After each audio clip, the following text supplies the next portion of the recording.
आज चौधरी साहब होमवर्क नहीं करके आए हैं। नहीं, मैं पूरा होमवर्क करके आया हूं। बिल्कुल नहीं आए। मैं आपको ये कह रहा हूँ, आप अमित शाह जी के झूठ में आ रहे हैं। Madam, I have come for an interview on your request. I have not come here to listen to your sermons. तो मोदी सरकार को पूरा राइट है कि वो नोटबंदी कर दे, वो 370 हटा दे, वो जेएनयू चला सकते हैं नहीं, वो जेएनयू की फीस बढ़ा दे। परमाणु आप विरोध कर आप ई इलेक्शन के लिए तैयार हैं? आपको इलेक्शन की चिंता है, मजदूरों की चिंता नहीं, गरीब की चिंता नहीं है। और दूसरी बात, आप ऐसे करिए, इसको आप एडिट करना चाहते हैं, इसको नहीं बिल्कुल सकते हैं, बिल्कुल नहीं। अगर आपको डर लगा है क्योंकि आपको लोग पलटीवाल क्यों कहते हैं? इसलिए कहते हैं कि आपने कहा मैं मकान नहीं लूंगा, आपने मकान ले लिया। आपने कहा मैं गाड़ी नहीं लूंगा, गाड़ी ले ली। कौन सी गाड़ी? एक मिनट सरकारी आपके कैबिनेट के सारे मंत्रियों ने गाड़ी ली कि नहीं ली? एक मिनट सुनो। पहली चीज मैंने ये कब कहा था मकान नहीं लूंगा?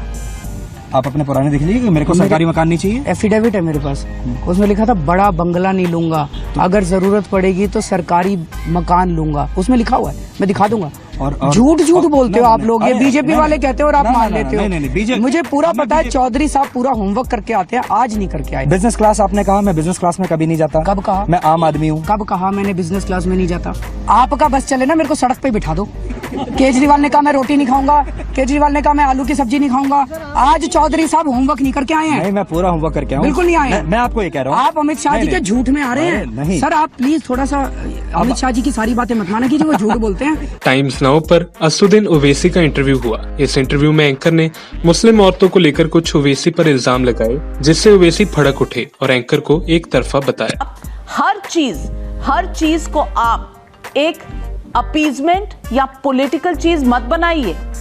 अपनी कौम की जितनी भी औरतें हैं उनके बारे में सोचिए, उनको आगे बढ़ाइए। Madam, please, I have come for an interview. Madam, I have come for an interview on your request. I have not come here to listen to your sermons. Please get that right. You can do it when people who are willing to listen to you. I'm not here to listen to you. I'm here to answer your questions, and please stop sermonizing me. That is why I'm saying your mohabbat is very selective, madam. I request you that I congratulate you for love for Muslim women. Please also show some empathy and compassion for those 24 lakh married women who are deserted by those husbands who, when filing nominations, say they are married but their wives don't live with them in their Delhi. JNU के मुद्दे को लेकर news 24 पर कन्हैया कुमार का interview हुआ। इस interview में पत्रकार रजिस्ट्रेशन को लेकर बार बार सवाल करने लगे। कन्हैया ने उन्हें फीस में हुई बढ़ोतरी पर ना सवाल करने पर टोका और सही मुद्दों को उठाने की बात कही। कि आप एग्जाम हुआ है? करेंगे सर, एग्जाम हुआ है, कुछ लोग दिए हैं ना? कहाँ दिए? व्हाट्सएप पे। सुनिए क्या बात नहीं, सुनिए तो सही। व्हाट्सएप कुछ लोग देना चाहते थे व्हाट्सएप और आपने क्या किया? नहीं, एक मिनट, व्हाट्सएप पे एग्जाम लेंगे, सुनिए ना, व्हाट्सएप यूनिवर्सिटी चलाएंगे। आप क्या नहीं बोले, इसका जवाब आप क्या सेमेस्टर बढ़ा देंगे? क्लास हुआ है। बोल रहा हूँ मैं जेएनयू के। अभी आप पत्रकार की हैसियत। मैं नहीं हूँ, मैं जेएनयू के प्रेसिडेंट से। मैं पत्रकार हूँ। आप सच बात बोलिए। एग्जाम हुआ है, सुनिए, एग्जाम हुआ है। मेरा सवाल बताइए, एग्जाम हुआ है? पूछ लीजिए। एग्जाम नहीं हुआ, रजिस्ट्रेशन नहीं हुआ, व्यवस्था की गई है। आप सुनिए तो सही। रजिस्ट्रेशन पे सिर्फ बात कर रहे हैं। सुनिए, फीस कैसे बढ़ाई गई? देखिए कन्हैया, नहीं सुन पा रहे हैं आप सुन नहीं पा रहे हैं कन्हैया। तो मोदी सरकार को पूरा राइट है कि वो नोटबंदी कर दे, वो 370 हटा दे, वो जेएनयू चला सकते हैं, नहीं, वो जेएनयू की फीस बढ़ा दे। परमाणु आप विरोध कर सकते हो, ये अलग बात है, लेकिन आप दूसरे को फीस जमा करने से कैसे रोक रहे? पहली बात सर, अब फिर देखिए, हमको आप उस जगह नहीं फंसा पाएंगे क्योंकि हम रेगुलर पॉलिटिशियन नहीं हैं। इंडिया टुडे ने इलेक्शन से पहले मोदी जी का इंटरव्यू लिया। एंकर राहुल कंवल ने मोदी जी से उनकी पुरानी छवि को लेकर कुछ सवाल किए। अपने जवाब में मोदी जी ने एंकर को घेर लिया और सही पत्रकारिता करने को कहा। तो नरेंद्र मोदी का क्या इस बार रिस्पांस एकदम हम देखेंगे? क्या आप गारंटी लेते हैं कि दोबारा कभी नहीं ऐसा कुछ होगा? आप देश की सेवा करना चाहते हैं, वाकई ईमानदारी से मेहनत करना चाहते हैं, एक काम करोगे?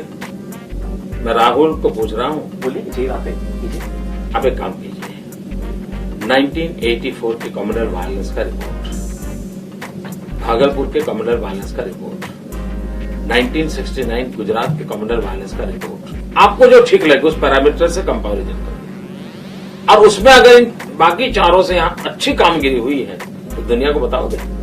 करिए इतना काम, और फिर कोई सवाल है मेरे पास आना। नहीं, काम तो गुजरात में अच्छा चल रहा है। नहीं, यही उसी कम्युनल वायलेंस की बात करता हूँ। आप ये जो एक हाइपोथेटिकल सवाल मुझे पूछा कि फिर ऐसा होगा तो मोदी क्या करेगा? इम्पोर्टेंट सवाल। इम्पोर्टेंट तो आपके लिए हर चीज इम्पोर्टेंट होती है, वरना दिल्ली से यहाँ क्यों आते हैं आप? तो आपकी रोजी रोटी उस पर है, तो ये तो इम्पोर्टेंट ही है। मैं कोई आपके सवाल को फालतू नहीं मानता हूँ। एबीपी न्यूज पर तेजस्वी यादव का इंटरव्यू हुआ। एंकर लगातार बिहार इलेक्शन पर ही सवाल करता रहा, जिस पर तेजस्वी ने एंकर को मजदूरों के मुद्दे पर और कोरोना पर बात करने को कहा। एंकर के एक सवाल बार बार पूछने पर तेजस्वी ने इसका मुंह तोड़ जवाब दिया। बिहार के चुनावों में क्या इस बार कोरोना का कहर रहेगा?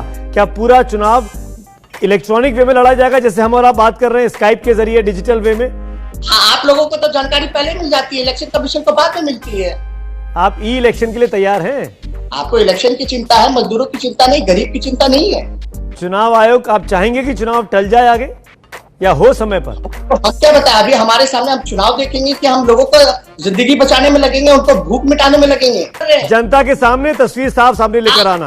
आप कह दीजिए, मौका है आपके पास। आप कह दीजिए कि आप चुनाव नहीं लड़ेंगे इस बार। आप कह दीजिए आप जनता की सेवा करेंगे, आप एनजीओ खोल रहे हैं, आप चुनाव नहीं लड़ेंगे। बोल दीजिए आज आप, बोल दीजिए आज आप, बोल दीजिए आज आप, बोल दीजिए तेजस्वी, तेजस्वी आप बोल दीजिए आप चुनाव नहीं लड़ेंगे। बोल दीजिए तेजस्वी, बोल दीजिए तेजस्वी, बोल दीजिए आप चुनाव नहीं लड़ेंगे। न्यूज नेशन ने 2019 के चुनाव से पहले राहुल गांधी का इंटरव्यू लिया। इस इंटरव्यू में नोटबंदी और अन्य मुद्दों पर मोदी के जवाब को कोट किया, जिस पर राहुल ने एंकर से पलट सवाल किया, जिससे एंकर परेशान दिखाई दिए। हमने न्यूज नेशन ने यह सवाल प्रधानमंत्री जी से पूछा था जब उनका इंटरव्यू किया था 2 दिन पहले, तो उनका ये कहना था कि नोटबंदी पर चुनाव तो उत्तर प्रदेश के दौरान हो चुका। ये जो जवाब था प्रधानमंत्री की नोट शीट पे था, वो जो कागज था उनके हाथ में, उसमें ये जवाब लिखा हुआ था या नहीं लिखा था? राहुल, जो नोट शीट पे तो उनकी सिर्फ कविता लिखी हुई थी, वो तो कविता लिखी हुई। हाँ, मगर जो उनकी नोटशीट थी, जो उनके हाथ मतलब उन्होंने लिखा था, जिसपे क्वेश्चंस लिखे हुए थे, तो वो तो पूरे इंटरनेट ने देखा है।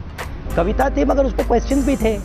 मेरा कहना है कि ये जो उनका रिप्लाई है, ये नोटशीट पर था या ये मेमोरी से आया? मैं एक बात साफ कर दूं कि जो पूरा इंटरव्यू हुआ था तब प्रधानमंत्री जी ने किसी भी नोटपैड को अपने रेफरेंस के तौर पे नहीं लिया था, क्योंकि ये बात उठी है। और दूसरी बात, आप ऐसे करिए, इसको आप एडिट करना चाहते हैं, इसको नहीं, बिल्कुल सकते हैं, बिल्कुल